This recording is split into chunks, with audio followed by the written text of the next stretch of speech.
Dit is Woensdag aand, dit is die 9de dag van April. Nou trek ons alweer nog 'n week verder, hier gat ons.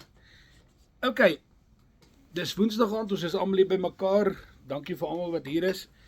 Ek het vanaand so 'n bietjie van 'n anderste woord wat ek gekry het op 'n baie laat stadium. Maar ek dink dit is 'n woord wat ek dink noodsaaklik is, veral om alles wat ons gepraat het in die laaste paar weke van dit hierdie jaar begin het, in perspektief te sit. En ek dink 'n mens moet perspektief behou. Ek dink as daar een ding is wat 'n mens in die lewe moet hê, is dit perspektief. En baie keer verloor 'n mens perspektief en dit is hoekom mense moedeloos word en dit is hoekom mense in depressie gaan omdat hulle perspektief verloor.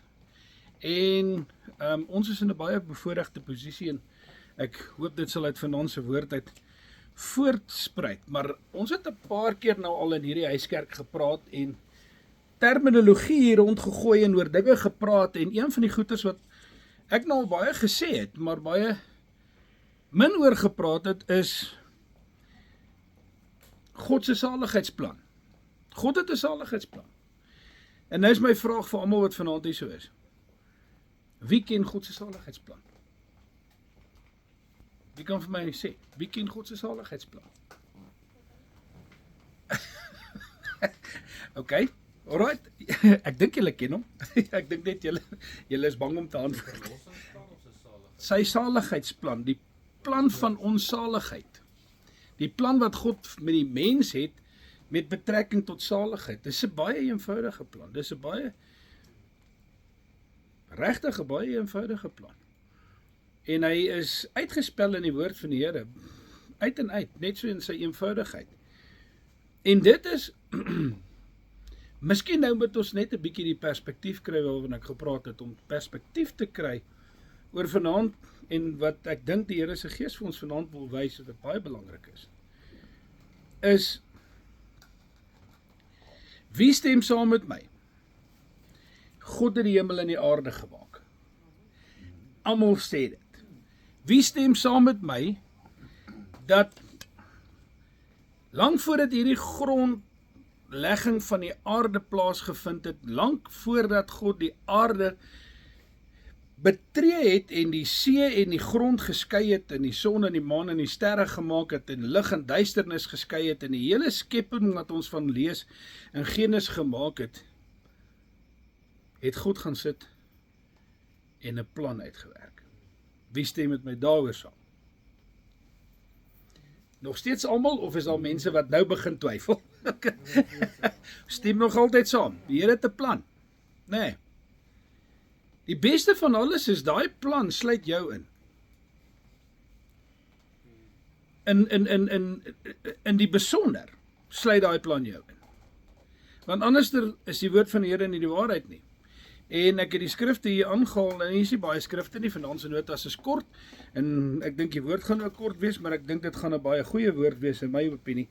Maar Jesaja byvoorbeeld sê, voor die grondlegging van die aarde het die Here ons uitgekies.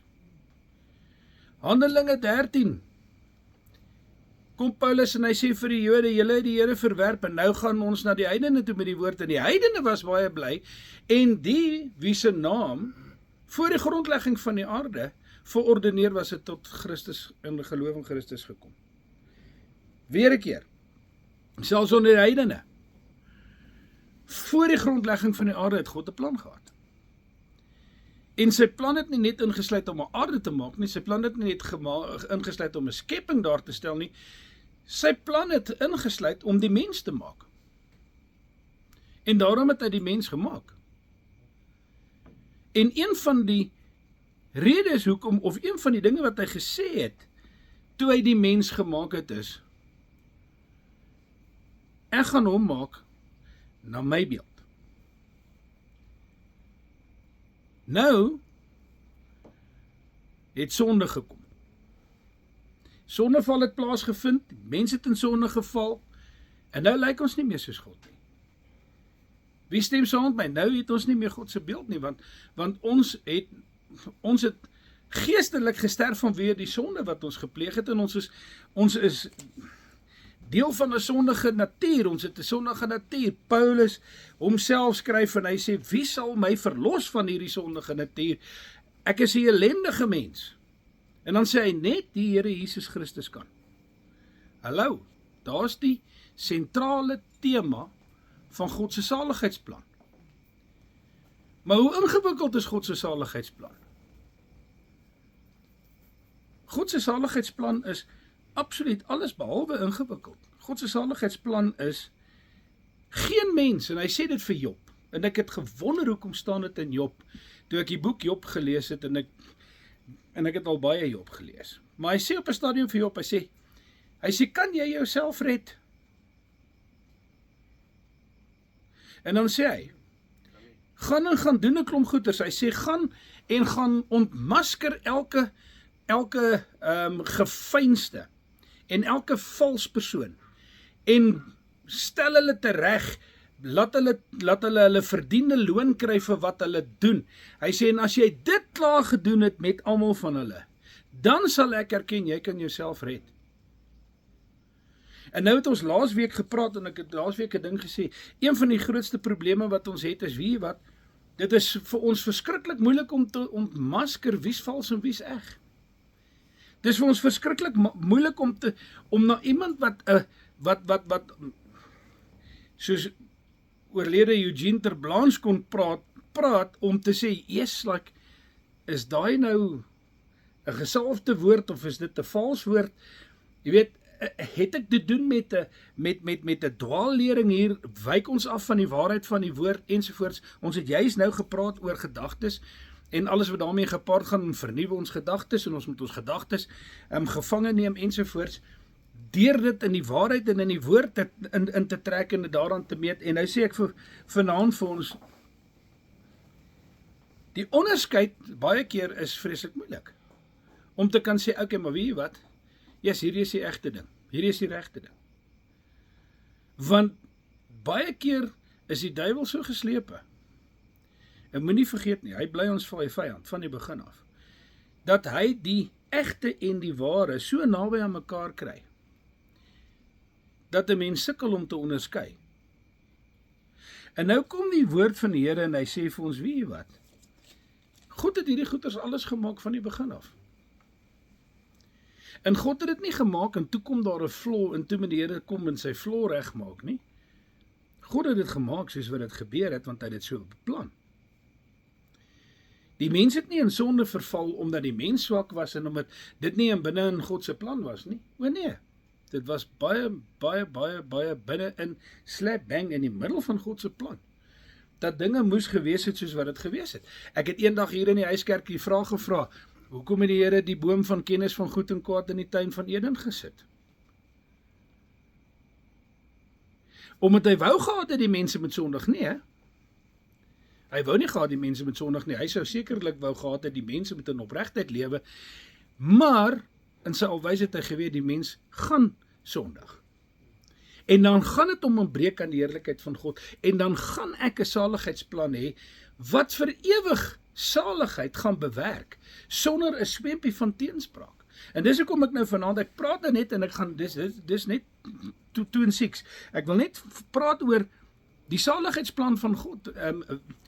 Weet ons wat dit behels? Weet jy wat dit behels? Dit behels net een ding. Geen mens kan homself red nie. Dis hoekom ek nou na Job verwys het. Geen mens kan homself red nie. Selfs Job, wat so vroom was, dat God tot by die duiwel met hom gespog het en gesê het jy gelet op hoe goed en hoe vroom daai ou is. Daar is nie nog so 'n mens se gelyke op die aarde nie.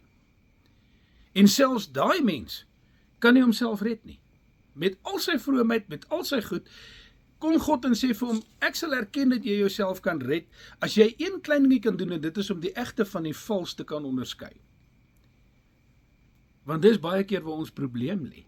Nee, yes, like, alles kom so goed oor, hierdie ou kom so wonderlik oor, hierdie vrou kom so opreg oor, en ons het vandag het ek en Janiek gepraat oor iets en gesê, weet jy wat, as iemand vreeslik vriendelik is met jou, dan moet jy eers versigtig wees. Want dan weet jy nie of hierdie vriendskaplike aanslag waarmee hierdie ou of hierdie vrou kom, dalk onderliggende agenda het nie. En die saligheidsplan is simpel. Die saligheidsplan is, God het gesê, ek gaan my seun stuur om vir die mense se sonde te sterwe. Want ek weet ek kan hom vertrou. En hy sal nie in sonde val nie. En hy sal nie die foute maak wat die mense gemaak het nie. En hy sal doen waarvoor ek hom gestuur het. Daarom het Christus aan die kruis toe hy sterf en sy laaste asem uitblaas gesê, dit is volbring. Ek het dit reg gekry. Ek het gedoen wat my Vader my voorgestuur het. En dit was om vir ons te kom sterf. En toe die groote God wat hemel en aarde gemaak het, sy saligheidsplan, hierdie stukkie waarheid aangeneem, en dit is, as iemand in hom glo, in my seun glo, in Jesus Christus glo, dat hy die enigste weg tot saligheid is, dat hy die enigste verlosser is, dat hy die enigste redder is. Daar is nie 'n ander manier om salig te word en met God versoen te word, behalwe deur Jesus Christus nie. Dis hoe eenvoudig is wat sy plan is. En aan almal wat hom aangeneem het hy gesê, okay, hulle word my uitverkorenes, hulle word my kinders. Ek sal hulle my kinders maak, as hulle saam met hom in die dood sterf, en saam met hom vereenselwig word, en hulle in Christus lewe, in my seun leef, en hulle hom aangeneem het, as hulle enigste verlosser is. Jy glo. Ons het gepraat oor goddelike geloof, toe so gepraat het oor die laaste paar weke. As jy glo, dat daar is net een manier om gered te word, en dit is deur Jesus Christus, wat aan die kruis gesterf het, en opgewek is, en op die 3de dag opgestaan het uit die dood uit, en nou sit aan die regterhand van die Vader, waar hy vir een en elkeen van ons 'n inspraak is, en 'n voorspraak is. As ek dit glo, dan is ek deel van sy saligheidsplan. Dan word ek deur sy saligheidsplan een van sy uitverkorenes. I become one of his chosen. Dis wat hy sê. Hoor wat sê Handelinge 16:30. En hy het hulle na buite gebring en gesê, menere, wat moet ek doen om gered te word? Dis nou die ou wat vir Paulus sê, wat moet ek doen om gered te word? En hy, dis die bewaarder. En hy sê, glo in die Here Jesus Christus en jy sal gered word, jy en jou hele huisgesin. Romeine 10:13, want elkeen wat die naam van die Here aanroep sal gered word. Hoe kan hulle hom dan aanroep as hulle nie in hom geglo het nie? En hoe kan hulle in hom geglo het as hulle nie van hom gehoor het nie? En hoe kan hulle van hom gehoor het as dan iemand is wat gespreek het nie? Iemand moes die woord van die evangelie gebring het, en dit moes die geloof opgewek het in Christus, en dan glo hulle in hom, en dan word hulle gered, en dan het hulle die saligheidsplan deelagtig geword. Dan is ons deel van die saligheid wat Christus vir ons bewerk. Dis 'n simpel plan. Dis 'n eenvoudige plan. Dis 'n onfeilbare plan, want Jesus kan nie gefeil het nie. Hy's onfeilbaar. Die woord van God kan nooit feil nie. Nee. Die woord van die Here sê vir ons, geen van die woorde van die Here sal ooit na hom toeledig terugkeer nie, maar sal doen waarvoor dit gestuur is. God se woord feil nooit, en Christus is die woord. Hy kan nie faal nie. So ons het 'n onfeilbare saligheidsplan. Simpel, punt nommer 1. Punt nommer 2, wat maak dit my? Dit maak my 'n uitverkorene as ek glo. Want dan is ek uitverkies. Maar ek gaan nie net sommer kom en glo en sê, okay, ek glo nie. Want ek het nou net vir julle gelees, ek het nie hierdie Romeinse versie, of hierdie versie in Romeinse versie, in Romeine aangehaal vir dowe neute nie. Hoe kan ek glo as ek nie gehoor het nie? As ek die woord van die Here gehoor het, en ek het die evangelie gehoor, en ek het die boodskappe gehoor wat ons al in hierdie huiskerk gespreek het, in ons besef, Jesus Christus, is die saligheidsplan. Daar is nie 'n ander manier om salig te word en voor die Here te kom as behalwe deur hom nie. En as ek die saligheid van God deelagtig word, deur Jesus Christus, dan maak dit my 'n besonderse mens. En dis waaroor ek vanaand wil praat. Dit maak my sy uitverkorene. Net soos wat hy, en dan kom hy, en nou wonder 'n mens baie keer, en weet nou hieroor gewonder, kom ons dan nou, vanaand het ons nou 'n deelnemende gesprek. Wie het al gewonder hoekom is wat in die Ou Testament geskryf is, in die Ou Testament geskryf, en hoekom is dit deel van die Bybel, en hoekom moet ons dit lees? Ek het al baie oor dit gewonder, want daar is baie dele in die Ou Testament, en wonder ek, kom staan hierdie in die Bybel? Jy lees van aaklige goeters in die Ou Testament, jy lees van wrede goeters in die Ou Testament, jy lees van skrikwekkende goeters in die Ou Testament, en jy lees van wonderlike goeters in die Ou Testament, maar meeste van alles is, leer jy in die Ou Testament, deur al hierdie verskriklike skrikwekkende goed, nee, leer jy hoe hanteer God se uitverkorenes. Want dis wat hy met Israel gedoen het. Hy kom en hy sê vir hulle, kom ek gee vir julle 'n voorbeeld. Ek het Israel uitverkies. Nie hieroor of daaroor nie, omdat ek wou. Nou onthou julle, net voor Desember se toemaak wat ons op vakansie gegaan het ek 'n vraag in hierdie huiskerk gevra. Hoekom het die Here Jesus en God die Vader en die Heilige Gees jou lief? Of jou lief? En die antwoord was eenvoudig, omdat hy wou. Dit was sy wil. Hy het in sy wil besluit, ek wil vir daai persoon lief wees, ek wil vir daai persoon 'n God wees. Hy sê dit vir Israel. Hy kom by Israel en hy sê vir Israel, en ek spring nou baie ver, julle kan maar in die notas kyk, maar hy kom in Numeri, in Numeri nie, ekskuus, ek net by die regte versie kom. Hy kom by, in Deuteronomium 7 vers 9, en hy sê, julle moet dan weet dat die Here julle God is. Kom ons begin by Deuteronomium 7 vers 7, dis eintlik die regte versie. Die Here het 'n welgevalle aan julle gehad, en julle uitverkies. Hy praat hier met Israel. En hy sê, nie omdat julle meer was as die ander nie, nie omdat julle special was nie, nie omdat julle wonderlik was nie, maar juis omdat julle die geringste van al die volke was. God se verkiesing werk baie snaakser as wat ons dink. God soek nie die braaitbootjies nie. Nie noodwendig nie. God soek nie die beste en die slimste en die mees bekwaamste nie. God sê, ek besluit wie ek uitverkies. En dan kies ek wie ek kies. En hy het 'n hardnekkige volk gekies. Hy het 'n volk gekies wat soveel keer hulle rug op hom gedraai het, dat ek wonder waar God se geduld vandaan kom. Hy het vir hulle hoeveel keer gesê, julle het my by die Meriba waters, het julle my beproef, julle het my getart.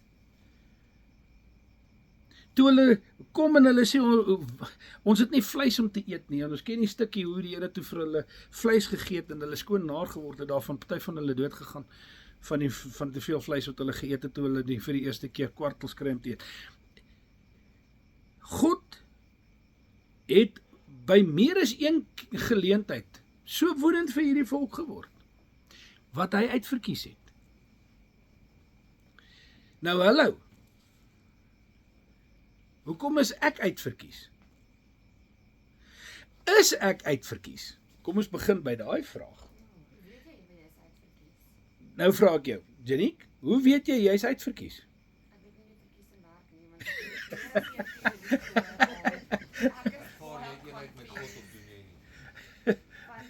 op een oomblik hoor jy, nee, dit is die volk van God en die stam van Juda en dan hierdie en dan Nee, dis vir jou gegee as 'n voorbeeld.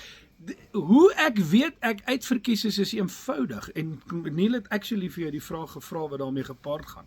Maar hoe weet ek is uitverkies? Want God het my na Christus toe getrek. Die woord van die Here sê, en niemand kom na Christus nie, Johannes 6:44. Niemand kom na my toe nie, Jesus self is aan die woord, hy sê, niemand kom na my toe nie, as die Vader wat my gestuur het, hom nie na my toe trek nie. God het 'n raadsplan. Ek het dit nou net uitgespel. Hy het 'n saligheidsplan, hy het 'n plan vir die hele wêreld, hy het 'n plan vir die skepping, hy het 'n plan vir die aarde, hy het 'n plan vir die duiwel, hy het 'n plan vir die anti-kris, hy het 'n plan vir die magte van die hel, en hy het 'n plan vir jou, en hy het 'n plan vir my. En sy plan vir my is, maar ek sal André Strydom na my seun toe trek. En ek sal hom kry om in my seun te glo. Ek sal my woord vir hom gee en dit sal in sy hart vaslaan. En as hy glo dat Jesus Christus die enigste saligmaker is, dan is hy my uitverkorene. Want dan het hy die toets geslaag om uitverkies te wees. Onthou julle die versie wat ek hier vir julle gegee het? Ek het hom toevallig gaan haal en hom weer kom aanhaal, né? Dis die ene wat sê Romeine 8 vers 29, want die wat hy van tevore geken het, die het hy van tevore verordeneer om gelykvormig te wees aan die beeld van sy seun. Daar so is 'n kruks. Ek gaan nou terugkom na daai en toe onthou daar, aan gelykse vorm aan die beeld van sy seun. Sodat hy die eerstgeborene kan wees onder baie. Right? So God die Vader het alles beplan. En toe het hy my na Christus toe getrek. En ek het 'n keuse gehad. Hy het vir my 'n vrye wil gegee. Ek kon Jesus Christus aanneem, of ek kon Jesus Christus verwerp. En omdat ek Jesus Christus aangeneem het as my saligmaker, en ek glo, daar's geen ander manier tot saligheid behalwe deur Jesus Christus nie, sê hy, jy is my uitverkorene. You are my chosen. Ek het jou uitverkies, omdat jy in my seun geglo het. Né? En die kruks van die saak is, daar's 'n rede hoekom hy vir ons in die Ou Testament alles vertel van hoe sy uitverkore volk opgetree het, en hoe hy teenoor hulle opgetree het. En dan sien ons genade, boop genade, boop genade, boop genade. Al verbrand hulle kindertjies vir ander afgode, al doen hulle wat, het God maar nog steeds in sy genade gekom en gesê, as julle tot my bekeer, sal ek julle gaan haal waarin ek julle verdryf het, ek sal julle terugbring, en ek sal julle weer in die land inbring wat ek aan julle voorvaders beloof het, en ek sal aan julle goed doen. En dit is die belofte. Weet, ons is nou in 'n kerk waar Pastor François nou daarvan hou om elke Sondag, as hy onthou, en dit gelukkig doen hy dit meeste van die tyd, om aan die einde van die diens te sê, okay, maar kom ons spreek net die seën uit. Watter seën? Die seën wat neergeskryf is in Numeri 6. Want God kom en hy stel 'n hoëpriester aan. Hallo. God het in ons geval geestelik ook 'n hoëpriester aangestel. Sy naam is Jesus Christus. Hy is ons hoëpriester. Hy is in die hemel by die Vader aan sy regterhand. Maar toe hy Aaron aanstel, toe sê hy vir Aaron, toe sê hy, so moet jy my uitverkorenes bless. So moet jy hulle seën. En toe kom hy in Numeri en hy spreek hierdie seën uit. Die Here sal jou seën en jou bewaar. Die Here sal sy aangesig oor jou laat skyn en jou genadig wees. Die Here sal sy aangesig oor jou verhef en aan jou vrede gee. Die Here sal jou gebede verhoor. God wil aan sy uitverkorenes goed doen. Die vraag is net, besef ek dat ek sy uitverkorene is? Die dag toe ek Jesus Christus aangeneem het, het ek in 'n baie spesiale klas ingekom, en dit is die klas wat kan sê, maar weet jy wat? God het my uitverkies, omdat ek in sy seun glo. En omdat ek in sy seun glo, wil hy sy seën oor my gebied. Daarom sê Galasiërs 3 vers 28, ons is nou geestelik die nageslag van Abraham, en al die seëninge wat oor hulle uitgespreek is, kom ons nou toe. Al die beloftes, kom ons nou toe. Nee. So daar's 'n baie spesiale doel oor hoekom ek vanaand oor hierdie ding wil praat, want as ek die eenvoudige saligheidsplan van God verstaan, wat so eenvoudig is, dat Jesus self sê, wie wat, as julle hierdie goeders nie vat, soos wat hierdie kindertjies hulle vat nie, dan gaan die genade van God in die koninkryk by julle verbygaan.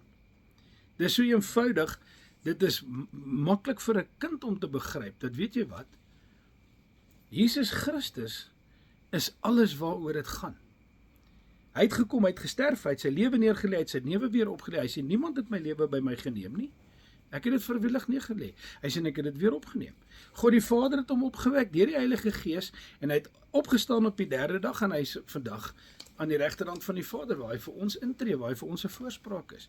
Maar hy het vir sy disippels gesê, As jy na Johannes gaan kyk, net voordat hy gearresteer is, het hy vir hulle gesê, ek wil julle gou net een troos gee. Ek los julle nie alleen agter nie. Ek gaan nie van julle af weg, ek wil nie julle met hartseer wees omdat ek nou weggaan, en dat julle wonder, maar hoe lang gaan ek nou wegbly nie? Ek los julle nie alleen nie, ek het 'n plan. My Vader het 'n plan. En dis die plan waaroor ek vanaand wil praat. Sy plan is dat ek sy uitverkorene moet wees, dat ek Christus moet aangeneem het en daardeur uitverkies kan wees om Christus en God se uitverkorene te wees. Hoor wat sê Efesiërs 1 vers 3. Geseënd is die God en Vader van ons Here Jesus wat ons geseën het met alle geestelike seëninge in die hemel in Christus. Vers 4, soos hy ons in hom uitverkies het voor die grondlegging van die wêreld. Kyk, plan. God het voor die grondlegging van die aarde 'n plan gehad en hy bly by sy plan en niks gaan hom van sy plan laat afsien nie. En hy het ons in Christus uitverkies om deel te wees van hierdie plan. So hallo. Elkeen van ons wat hier so sit, het hy uitverkies met 'n spesifieke rede. Ek dink ek is uitverkies omdat ek so mooi is. Nee.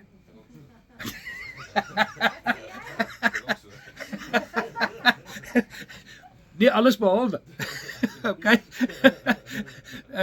Dit gaan nie oor enigiets. Jesus, Jesus nie, God sê vir Samuel, toe hy vir hom stuur om koning Dawid te gaan salf, toe sê hy vir hom, luister jy so wil, onthou net, jy kyk nie soos wat ek kyk nie. Jy kyk na die uiterlike. Jy kyk na die gestalte, jy kyk na die grootheid en die postuur en al daai dinge. Ek kyk na die hart, ek kyk na die gesindheid, ek kyk wat gaan binne in daai mens aan. En daarom was Dawid 'n man na sy hart, want Dawid het hom nooit gefaal in sy onwrikbare geloof in God nie. Ja, hy was 'n mens, hy het sonde gehad. Hy het in sonde geval. Maar hy het geweet, as ek in sonde geval het, ek het 'n genadige Vader na wie toe ek kan gaan, wat my sal vergewe en my weer sal herstel en my sit waar ek behoort te wees.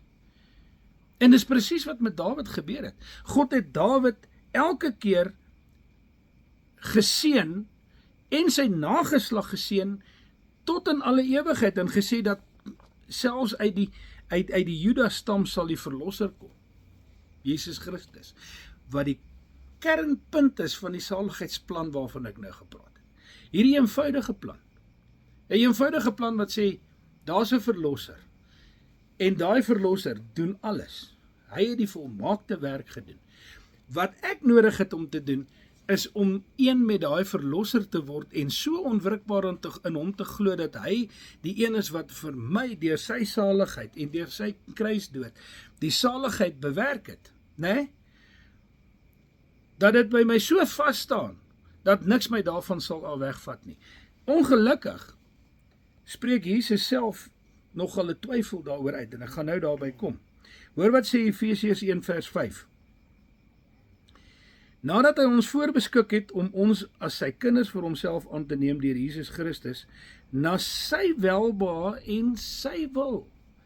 So is nie omdat ek mooi is nie, dis nie omdat ek bekwam is nie, dit is na sy welbehae.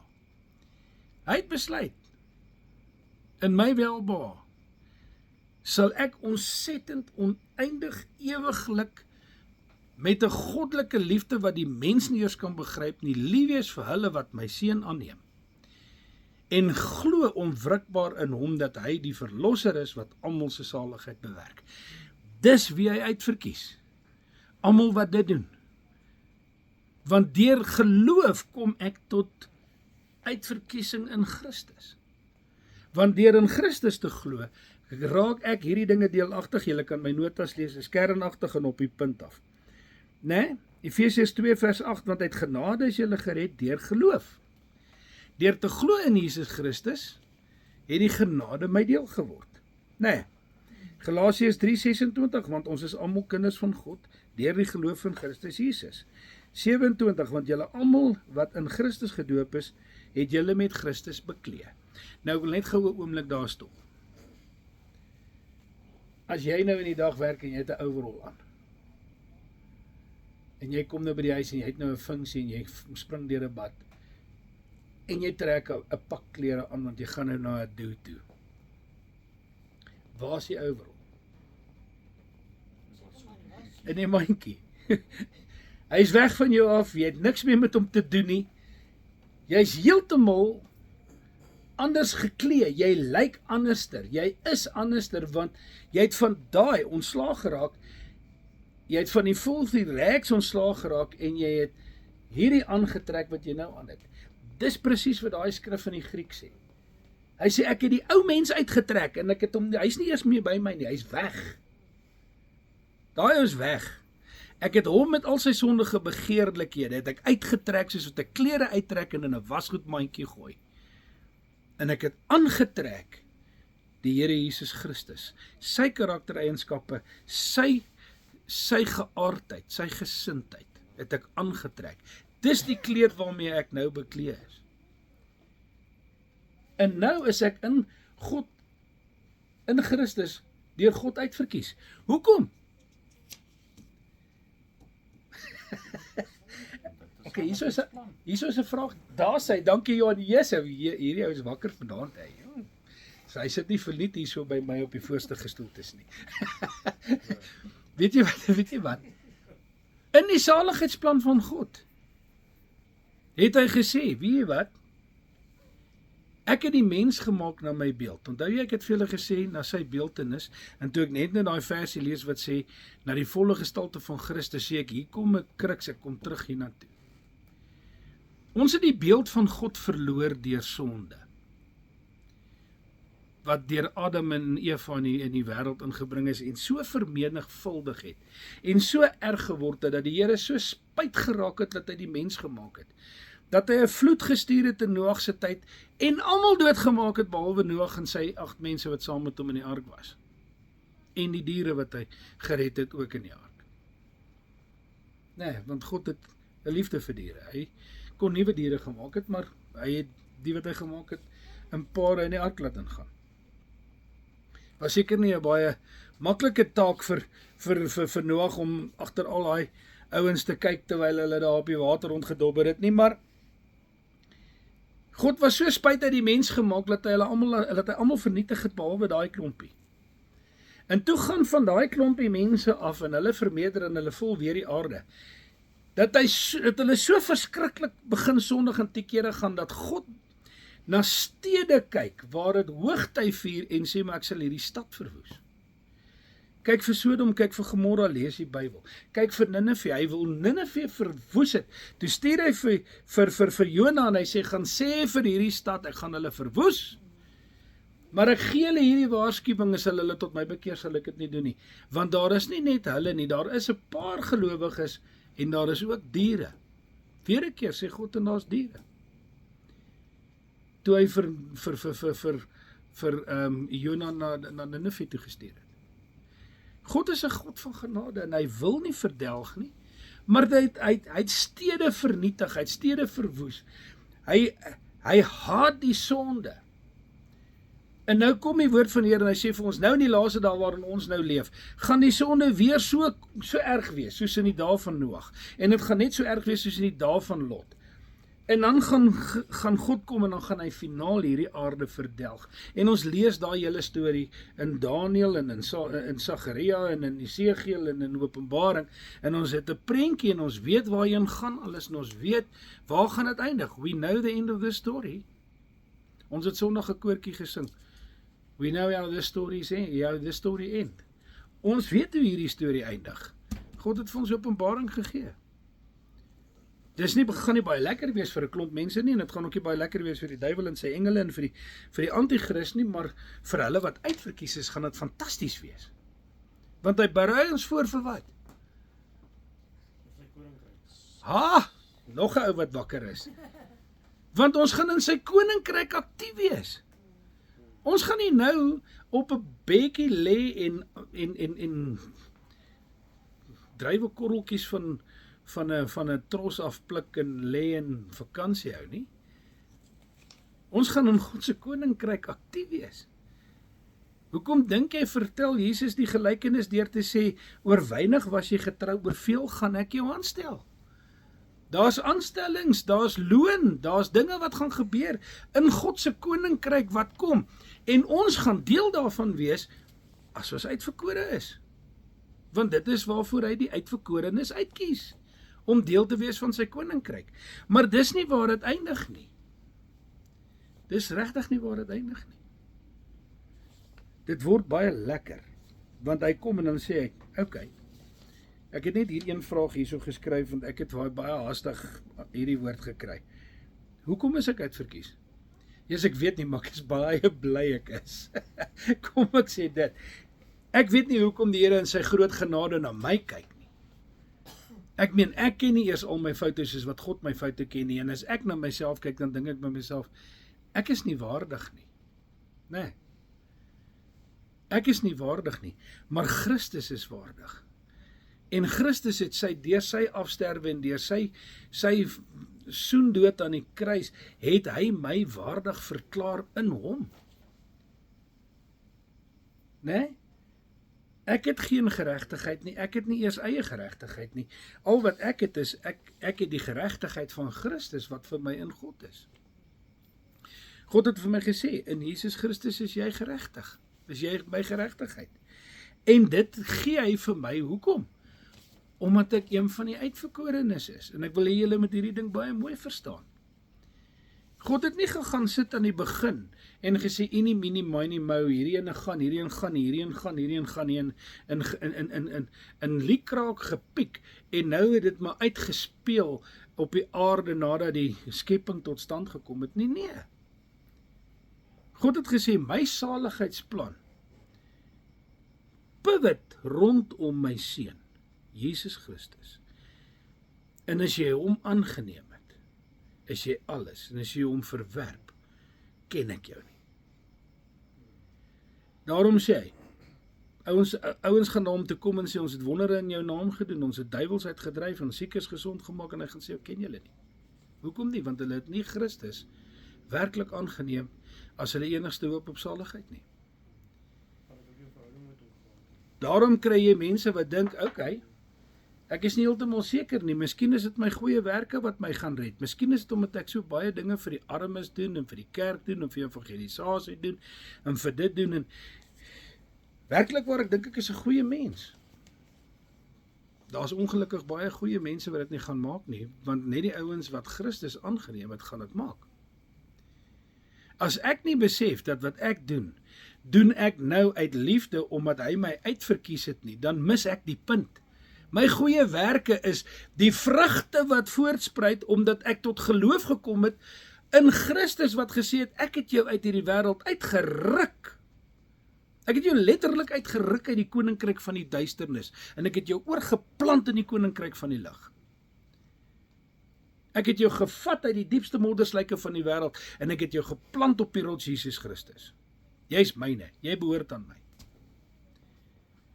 Nou dink jy nou, terwyl ons hier op aarde is, Dani, terwyl ek so eye contact met jou het nou, dink jy dit beteken vir ons niks op hierdie stadium van die geveg nie, behalwe dat ons eendag gaan in die koninkryk 'n job hê, of vir die Here iets in sy koninkryk beteken?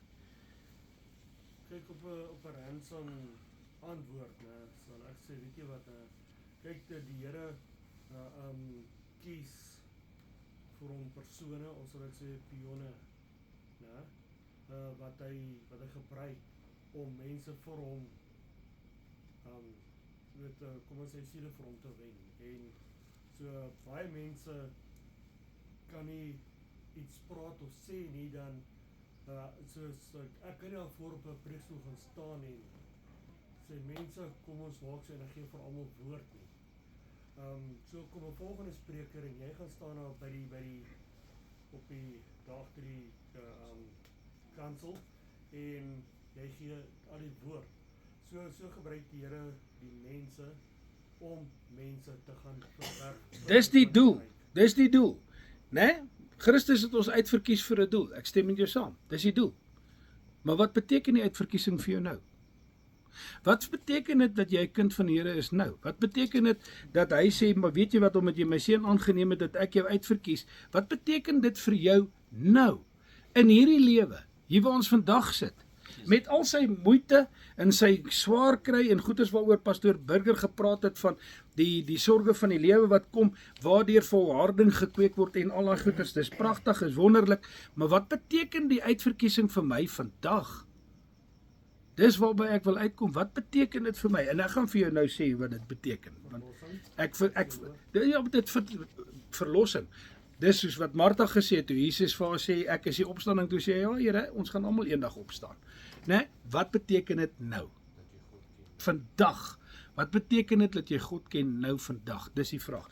Kom ek vertel vir jou wat dit beteken. Dit beteken dat daai seën wat ek net nou gelees het, het ek nie om dowe net te gelees nie. Die seën van Numeri 6 is 'n werklikheid. Dis wat God aan ons wil doen. God wil sy aangesig oor jou laat skyn. God wil na jou kyk met welbehaag. God wil na jou kyk en sê, yes, dis my kind. God wil aan jou goed doen. God se planne vir jou is planne van voorspoed, nie wanneer eendag in die hemel nie, nou. Nee.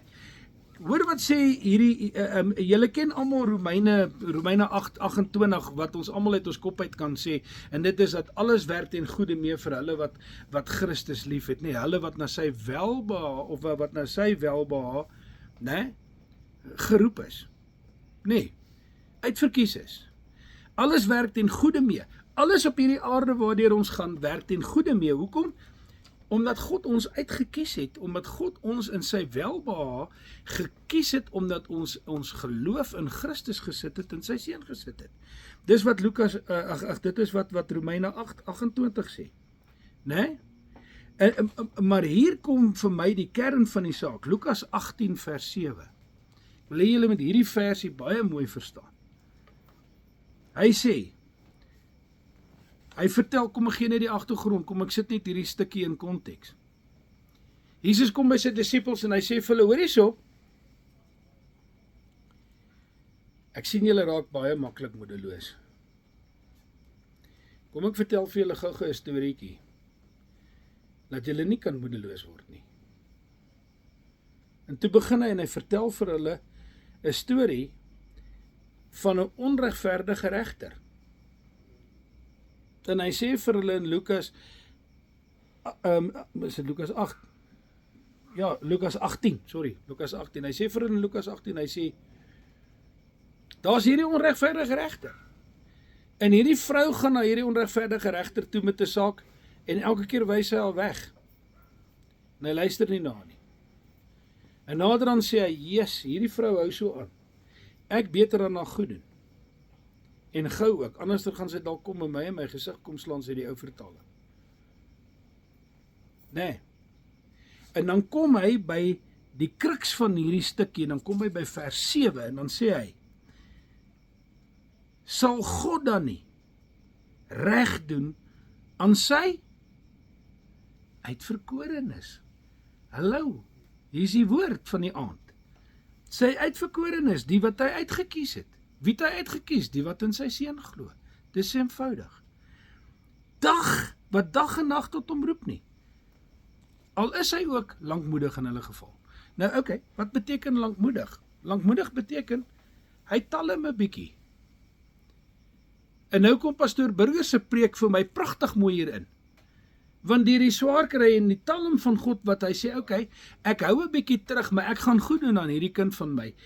Kweek ek volharding in sy geloof, leer ek hom vas te byt en onwrikbaar in my te glo, en ek sal hom nie teleurstel nie, want hy sit sy vertroue in my.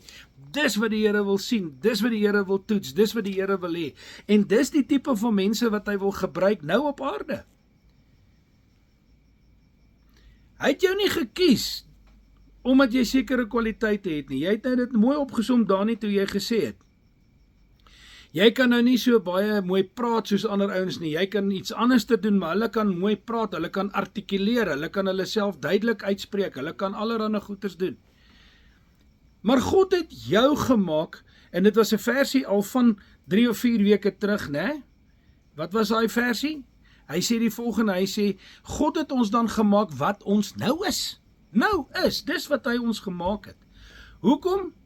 Om goed te doen, ooreenkomstig dit wat hy voor die grondlegging van die aarde bepaal het vir ons om te doen.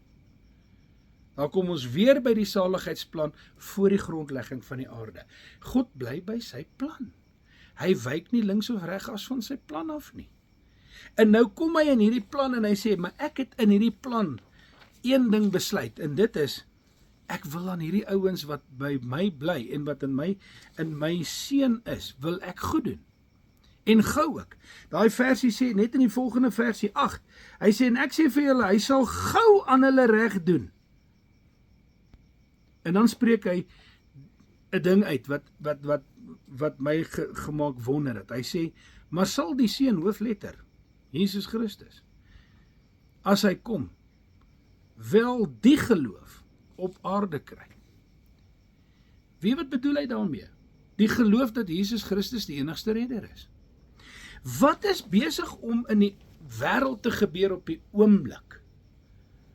Daar word gesê deur ouens soos predikers wat afwyk van die skrif af, die slim groot ouens wat kerke het, mega kerke het van duisende mense, wat sê, ag nee wat, Jesus Christus is nie die enigste weg tot die Here toe nie. Jesus Christus sê, ek is die weg, die waarheid en die lewe. Hy sê nee, Jesus Christus is nie die enigste weg nie. Hierdie woord sê vir my, jy's nie uitverkies om 'n kind van God te wees as jy Christus verwerp nie. As jy nie glo dat hy die enigste saligheidsplan is nie, dat hy die enigste saligmaker is nie, dat hy die enigste redder is nie, en dat hy jou red. En waarvan red hy jou? Waarvan wil hy jou herstel? Daai red waarvan hy daar praat, ek het nou nie daai Grieks aangehaal nie, ek moes dit eintlik aangehaal het. Daai Griekse woord wat daar gebruik het, beteken vindicate, om jou heeltemal tot herstel te bring. Herstel in wat? Herstel in waarvan sonde jou beroof het. Waarvan het sonde ons beroof? Van die woord. Nie net die woord nie, hy het ons beroof van die beeld van God. Want God het ons gemaak na sy beeld. Nee. Nou wat sê daai ander versie wat ek net nou gesê het, ons kom terug na. Wat gebeur in Jesus Christus? Ek het net te veel in die versie gelees. Wat ons terugbring na die volle gestalte van sy seun. Nee. Ek het nie net te veel gelees nie. Nee? Dink ek het net gou vir ons lees. Romeine 8:29, want die wat hy van tevore gekies het, die het hy ook van tevore verordeneer om gelykvormig te wees aan die beeld van sy seun. En hoe lyk Jesus? Net soos die pa. Net soos die pa. Like father, like son. Die appel val hier nie ver van die boom af nie. As jy Jesus gesien het, het jy die Vader gesien. Hy sê vir sy disippels, julle sê, toon my die Vader, maar ek is so lankal al by julle, en julle sê, toon my die Vader. As julle my gesien het julle die Vader gesien. Na wie se beeld toe word ons herstel? Deur Jesus Christus. Na die Vader se beeld. Ons gaan terug, waar al hierdie goeders uit die pad uitgevat word. En daarom is ons deel van sy koninkryk, en daarom is ons deel van sy gesin, en daarom gaan ons eendag in sy huis bly, en ons gaan sy kinders wees, maar intussen het hy gesê, maar ek sal aan julle goed doen, en ek sal dit baie vinnig doen, ek sal dit gou ook doen. Al wat jy moet doen is, trek weg, trek hy skouers terug, staan op en sê, weet jy wat, ek is 'n uitverkorene van die Here. Kyk na die Jode vandag. Baie van die Jode wat nog nie eers in Christus glo nie, wat nog nie tot geloof in Christus gekom het nie. Kyk na mense wat hulle self Jode noem. Né? Daar is baie van hulle waarvan die Bybel praat van ouens wat hulle voordoen as Jode, terwyl hulle dit nie is nie, sê die skrif.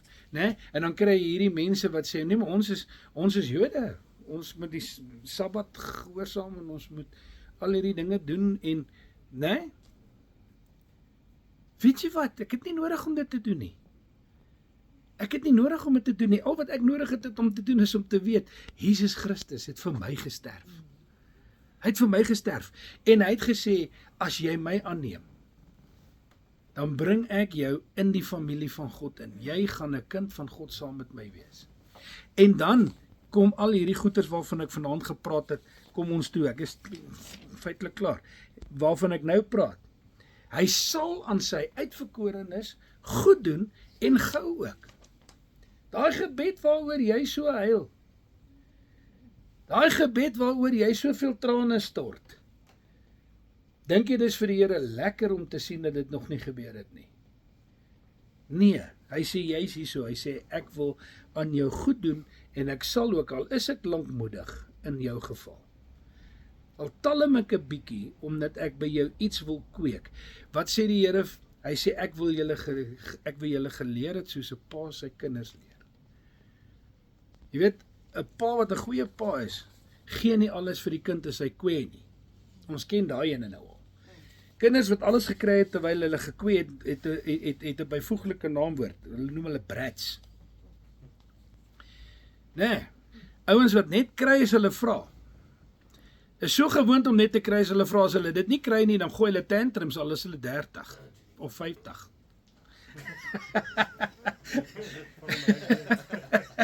So, wat ek vir julle sê is, weet jy wat? Baie keer talm die Here om die regte ding te doen, omdat hy nie wil hê jy moet die waarde daarvan mis nie. Hy wil nie hê jy moet sien dat dit nie uit sy hand uitkom nie. As ek 'n ding kan doen en ek kan dit my eie krag uit doen, dit is presies soos wat die Here vir Gideon gesê het. En hy is hier baie aan die einde, naby aan die einde van my. Weet jy wat? Kyk wie kies die Here in Gideon. En ek kan verstaan hoekom die storie is soos wat hy in die Bybel is. Wie die storie, die Bybel is amazing. Moet nie 'n prentjie mens wees.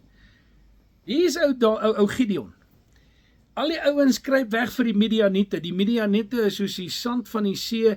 Hulle verwoes alles, hulle steel alles, hulle breek in die aand en klink soos Suid-Afrika. By the way. En die Midianiete is net all over the show. En hulle maak hierdie arme Jode lam. En Gideon is 'n bang ouetjie. En hy kruip daar onder in 'n sloot weg waar hulle 'n parskuip gemaak het en hy's in die parskuip besig om koring uit te wan. Want hy wil nie hê die Midianiete moet dit ook nou nog kom steel nie. Dis wat die Bybel sê, hy was besig om hierdie koring uit te wan omdat hy dit wou bewaar het teen die Midianiete. Hy wou hierdie bietjie kos bespaar het, dat hulle dit nie ook kom steel nie. Nee. Kyk hoe bly ons in tronke vandag, omdat ons sulke mense uit ons huise uit wil hou. Anders dan kom steel hulle alles. Dis presies wat in Gideon se tyd gebeur het. En hierdie bang ou is daar, en hier kom 'n engel. Kry hierdie prentjie, gaan hierdie prentjie vir julle skets en dan se klaar. Hierdie engel kom daar aan. En hy gaan sit daar onder teen 'n boom. En hy pluk 'n grasietjie. En hy werk so tussen sy tande met die grasietjie. En hy sit en kyk vir hierdie ouetjie wat daar koring uitwan. Ja, nou Gideon sien nie eers hierdie engel nie. Hy is besig met die koring. Eventually sê hierdie engel vir hom: "Wees gegroet, dapper held." Gideon kyk, wie's nog in hierdie sloot? Wat hierdie dapper held is, waarvan hierdie ou praat. Hy sê: "Sorry meneer, jy praat seker nie met my nie. Want ek is die geringste van die geringste van die geringste. Ek kom uit die geringste familie, uit die geringste gesin, uit die geringste deel van die volk. Ek is gering, period." En nou kom die Here by hierdie geringe ou en hy sê vir hom: "Moenie met so baie soldate gaan, stuur 'n klomp weg. Hou net 300 man oor." Eers die Here proef hierdie arme ou wat so gering is tot op die einde toe. En hy sê vir hom: "As jy bang is, gaan luister net wat sê die vyande. Want hulle is reeds gewaarsku teen jou." Nee. En ons ken die storie. Maar die Here kies wie uit? Die geringstes. So ek wil vanaand vir wie ook al na hierdie woord luister en vir julle sê, weet jy wat? Daar's geen rede om te dink, maar ek is nie die moeite werd nie. Dis juist omdat ek nie die moeite werd is nie, dat die Here my gekies het. Hy sê vir Israel, ek het jou juis gekies omdat jy die geringste is. Ek het juis jou gekies, want ek wil nie die bestes hê nie, ek wil jou hê. So weet jy wat? Great, ek is gering. Want weet jy wat? Omdat ek gering is, het ek 'n kans. Ek het 'n kans dat die Here my uitgekies het, omdat hy gesê het, weet jy wat? Jy's nie volmaak nie, jy's nie die mooiste nie, jy's nie die beste nie, jy's nie die slimste nie, jy's nie al hierdie dinge nie. Ek het jou uitgekies. Ek sal jou bekwaam maak vir wat ek jou voorgeroep het. Ek het al die goeders voor die grondlegging van die aarde in jou ingebou. Die personality, die vermoëns, die talente, alles wat hy nodig het vir die job waarvoor hy jou in die weg gelê het. Het hy in jou ingebou. He knows you better than you know yourself. En nou kom hy en hy sê, bo op dit sal ek jou vat, en ek sal soos met Besaliel jou met die gees van die Here toedeel, en jy sal uiters bekwaam wees, soos wat Daniël uiters bekwaam was onder 'n heidense koning se mense, dat hy so slim was, dat daar onder hulle eie mense nie 'n minister soos hy was nie. En die koning het gesê, ek sal hom tweede in bevel in my koninkryk maak. Hy? Josef ook. Al die mense wat deur God uitverkies is, het hy gevat en hy het hulle uitermate bekwaam deur sy gees. God het jou uitgekies. Ek wil regtig vanaand vir julle sê, elke een wat hier so voor my sit, is deur God uitgekies, want julle het Christus aangeneem. Julle het vir Christus ja gesê, julle het gesê, Here, ons besef, as dit nie vir Jesus Christus was nie, gaan ons hel toe. Hy is die enigste verlosser. Ek glo in Jesus Christus, ek glo hy is die seun van God, ek glo hy het gesterf, ek glo hy het opgestaan, en ek glo, hy luister dalk nou vir my. En hy sê dalk vir die Vader, hy het opgelet in die klas daai ouetjie. Nee. Weet jy wat? En dan kom hy met sy Heilige Gees en hy kom bedien jou en hy kom bekwaam jou. Want met die Heilige Gees kan jy enigiets regkry. Kyk wat het Samson onder die salwing van die Gees gedoen. Kyk wat het ander mense in die Bybel onder die salwing van die Gees gedoen. Kyk wat het Christus gedoen wat die volheid van die Gees van God in hom gehad het.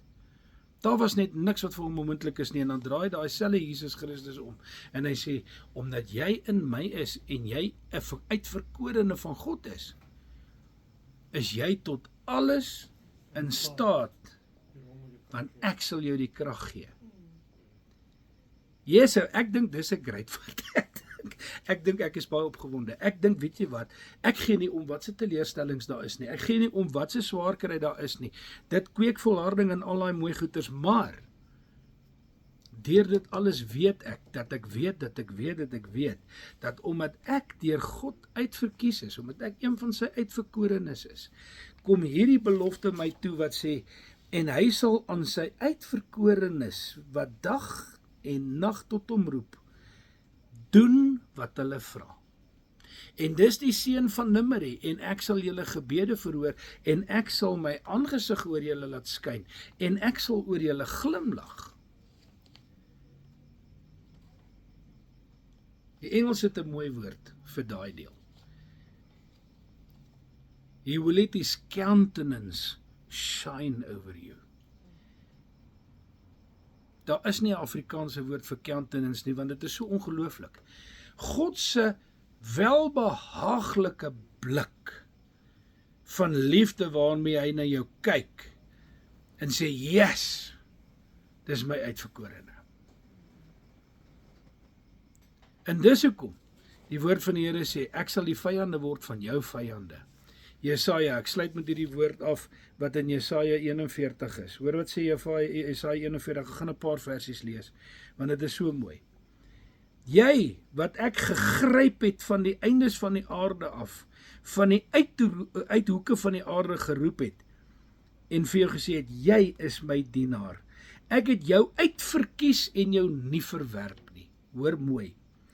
Wees nie bevrees nie, want ek is met jou. Kyk nie angstig rond nie, want ek is jou God. Ek versterk jou, ook help ek jou. Ook ondersteun ek jou met my reddende regterhand.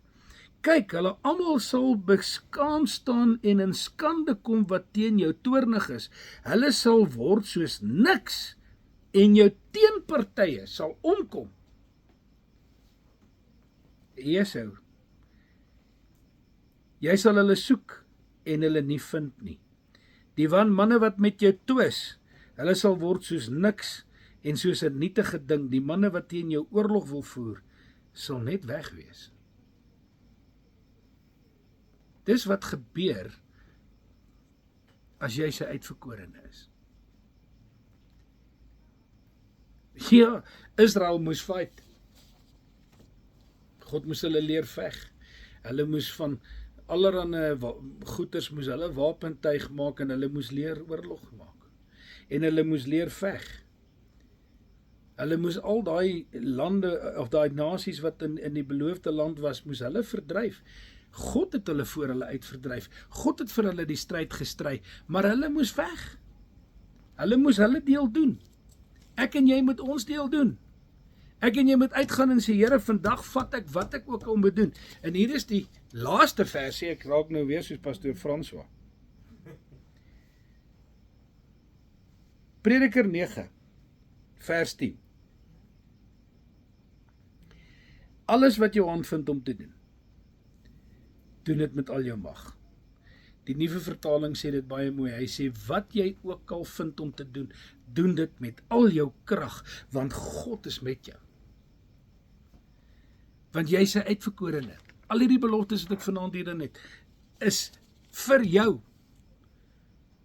As jy wat is, as jy sy disipel is, as jy sy navolger is, as jy alles is wat ons in hierdie laaste ruk in hierdie huiskerk van gepraat het, as jy glo dat Jesus Christus, daai goddelike geloof waarvan ek gepraat het, dat as jy glo dat Christus die seun van God is en dat hy die enigste verlosser is, al hierdie goeders is joune.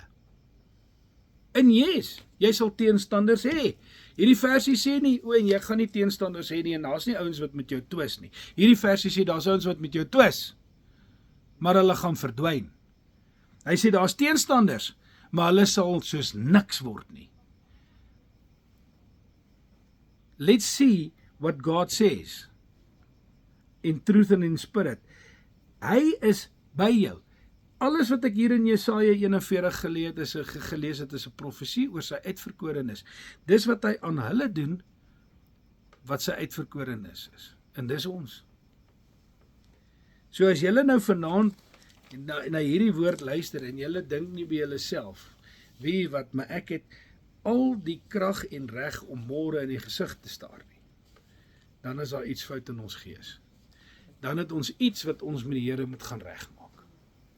Dan moet ons by die Here uitkom en sê, Here, hierdie woord is die waarheid, maar daar's iets wat tussen my en dit staan. En dan moet ons dit gaan regmaak. Dan moet ons sê, Here, was dit weg. Was my deur die bloed. Laat Jesus Christus se bloed my reinig. En dat ek in geregtigheid voor die Vader kan staan, want ek wil in hierdie waarheid wandel. Want hierdie waarheid sê vir my, God is by my. En hy sal by my bly tot aan die volëinding van die aarde. Daarom het hy gesê, ek laat julle nie as leefwese agter nie, is by julle. OK. Dan gee hy nog vir ons die Heilige Gees ook om ons te bekragtig. Right, ek is klaar. Die storie se